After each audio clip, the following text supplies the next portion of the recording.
Hi అండి. Welcome to Ramya మోక్ష vlogs. నా వీడియోని మొదటిసారి చూస్తున్నట్టయితే సబ్స్క్రైబ్ చేసుకోండి. పక్కనే ఉన్న బెల్ ఐకాన్ని క్లిక్ చేయండి. ఈరోజు మన వీడియోలో ఇన్స్టెంట్ గులాబ్ జామున్ మిక్స్తో కాలా జామున్ ఎలా ప్రిపేర్ చేయాలో చూపిస్తానండి. చాలా టేస్టీగా వస్తుంది. మరి ఎలా చేయాలో చూపిస్తాను, చూసేయండి. మీకు నచ్చిన ఏదైనా గులాబ్ జామున్ మిక్సింగ్ పౌడర్ని తీసుకోవాలండి. ఇక్కడ నేను ఎంటీఆర్ తీసుకున్నాను. మీకు నచ్చింది మీరు తీసుకోవచ్చు.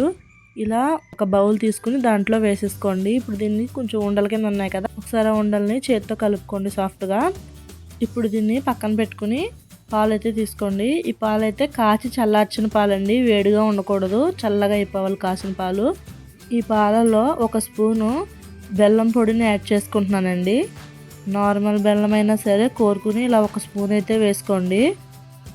ఇలా బెల్లం పాలల్లో బాగా కరగాలి. కరిగిన తర్వాత ఈ పిండిలో కొంచెం కొంచెంగా వేసుకుంటూ కలుపుకోండి, ఒకసారి వేసేసుకోకండి. ఈ బెల్లము మనం ఎందుకు వేసామంటే కాలా జామును బ్లాక్గా ఉంటాయి కదండి, అవి మాడిపోకుండా కలర్ రావడం కోసం మనం బెల్లం అనేది యూజ్ చేస్తున్నాం. ఇప్పుడు నీళ్ళతో కలిపినా సరే నీళ్ళల్లో ఇలా బెల్లం కరగబెట్టుకుని తర్వాత ఈ పిండిలో వేసేసుకోండి. పిండిని స్మూత్గా కలుపుకోవాలి, సాఫ్ట్గా కలుపుకొని పక్కన పెట్టుకోండి. ఈ లోపల మనం షుగర్ సిరప్ రెడీ చేసుకుందాము. కొంచెం దలసరగా ఉండే గిన్నె పెట్టుకుని దాంట్లో షుగర్ వేసుకోవాలండి. ఇక్కడ నేను షుగర్ 1.5 గ్లాస్ వేసుకుంటున్నాను. హాఫ్ కేజీకి కొంచెం తక్కువగానే వేసుకున్నాను. ఎందుకంటే మనం ఈ కాలా జామును షుగర్ సిరప్ గులాబ్ జాముల పాకం లాగా మరీ పలచగా ఉండదు, కొంచెం చిక్కగా ఉంటుందండి. అందుకోసమని నేను ఎక్కువ పాకం పెట్టినా మనం తినలేము కాబట్టి కొంచెం పెట్టుకుంటున్నాను. వాటి ములిగేంతలా సరిపోతే సరిపోతుంది. గ్లాస్ వాటర్ కూడా వేసుకుని సిమ్లో పెట్టి మరిగించుకోవాలి. ఇప్పుడు దీన్ని కొంచెం జిగురు వచ్చే వరకు మరగబెట్టుకోవాలి. చేతికి కాస్త జిగురు వచ్చిన తర్వాత యాలకుల పొడి ఇందులో వేసుకుని ఇంకొక 5 మినిట్స్ ఉంచుకున్నారంటే స్టవ్ ఆఫ్ చేసేసుకుని పక్కన పెట్టేసుకోండి సిరప్ని. ఇప్పుడు మనం పక్కన పెట్టుకున్న గులాబ్ జామ్ మిక్స్ ఉంది కదా, దాన్ని తీసి ఒకసారి కలుపుకుని 2 పార్ట్స్ కింద డివైడ్ చేసుకోండి. ఈ 2 పార్ట్స్ ఒకటి చిన్నదిగా ఒకటి పెద్దదిగా తీసుకోండి.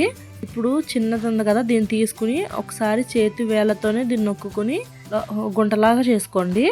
ఇప్పుడు దీంట్లో మనం 1 స్పూను షుగర్ వేసుకోవాలి. ముక్కల కింద కట్ చేసుకున్న పిస్తా అలానే జీడిపప్పు కూడా వేసుకోవాలి. మీ దగ్గర ఏ డ్రై ఫ్రూట్స్ ఉంటే అవి వేసుకోవచ్చండి, బాదం కూడా వేసుకోవచ్చు. ఇప్పుడు మీకు నచ్చిన ఫుడ్ కలర్ వేసుకోవచ్చు. ఇక్కడ నేను ఎల్లో ఫుడ్ కలర్ వేసుకుంటున్నాను. ఒక చుక్క వాటర్ వేసి ఈ కలర్ అనేది వేసుకుని దీంట్లో వేసుకుంటున్నాను. ఇప్పుడు దీన్ని ఒకసారి కలుపుకోండి. మనకు చేతికి అంటుకుంటున్నట్టు అనిపిస్తే కనుక కొంచెం ఆయిల్ రాసుకుని ఇలా సాఫ్ట్గా కలుపుకోండి. ఇప్పుడు వీటిల్ని చిన్న చిన్న ఉండల కింద మనకి ఎంత సైజు కావాలో అంత సైజులో చిన్న చిన్న ఉండల కింద చేసుకోండి.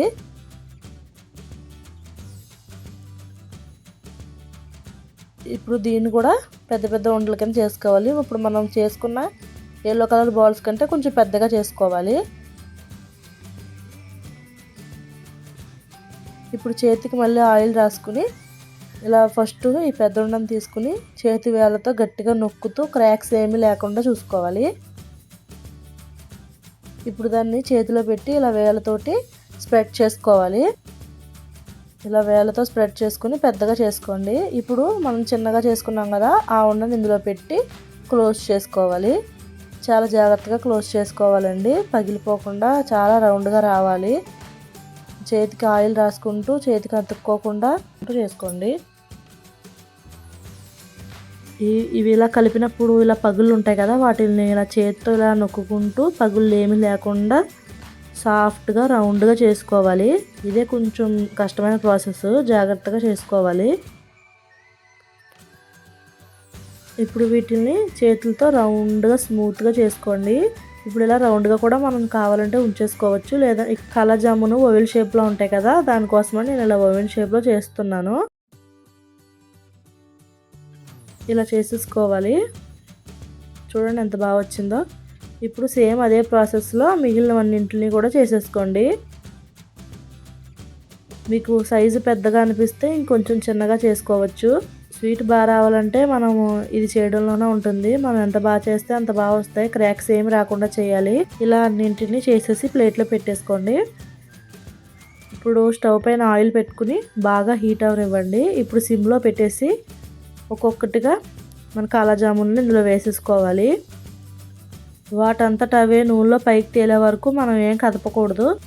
ఇలా నూనెలో పైకి తేలిన తర్వాత ఒకసారి చుట్టూ ఇలా తిప్పుకుంటూ ప్రెజర్ ఏం పెట్టకుండా లైట్గా అలా తిప్పుకుంటూ వేపుకున్నారంటే అంతా ఈక్వల్గా వేగుతాయి అన్నమాట. గులాబ్ జాము వాటి కంటే కూడా ఇంకొంచెం డార్క్గా కలర్ రావాలి.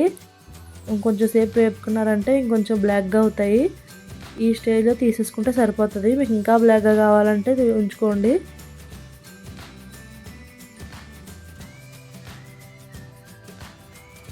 ఇప్పుడు మిగిలిన వాటిల్ని కూడా సేమ్ అలానే వేసేసుకోవాలి. వీటిని గోరువెచ్చగా ఉన్న పంచదార పాకంలో వేసుకోవాలి. అయితే ఇక్కడ మనం గుర్తుపెట్టుకోవాల్సిన విషయం ఏంటంటే ఒకటి చల్లగా ఉండాలి, ఒకటి వేడిగా ఉండాలి. అంటే ఇప్పుడు పంచదార పాకం గోరువెచ్చగా ఉంది కాబట్టి వేడిగా ఉన్న కాలాజాముల్ని అందులో వేసేసుకోవాలి. ఇప్పుడు ఒక 2 hours వరకు షుగర్ సిరప్లో నానబెట్టుకోండి. తర్వాత తీసి సర్వ్ చేసుకోండి.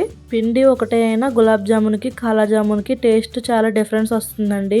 ఇప్పుడు నేను చూపించినట్టుగా మీరు చేసుకుంటే టేస్ట్ కూడా చాలా బాగుంటుంది. నేను వీడియో కోసమని త్వరగానే తీసేసాను. మీరు ఇంకొంచెం ఎక్కువసేపు షుగర్ సిరప్లోనే ఉంచుకున్నారంటే ఇంకా సాఫ్ట్గా అవుతాయి. నా వీడియో నచ్చితే లైక్ చేయండి. బాయ్.